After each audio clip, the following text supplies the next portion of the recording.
মনের গড়েতে রেখেছে যারে তু জাহান বাদশা নবী কামলিয়া আকি পিতা আদম যখন মুসিবতে পড়ে মোদের নবী ওসিলাতে আল্লাহ কবুল করে সাকারাতে বিজানাতে দেখা দিও রে তু জাহান বাদশা নবী কামলিওয়ালা রে তু জাহানের বাদশা নবী কামলিওয়ালা রে। আসসালামু আলাইকুম ওয়া রাহমাতুল্লাহি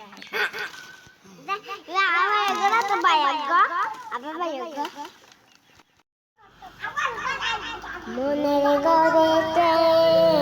রেখেছে যারে তু জাহান বাদশা নবী কামলিওয়ালা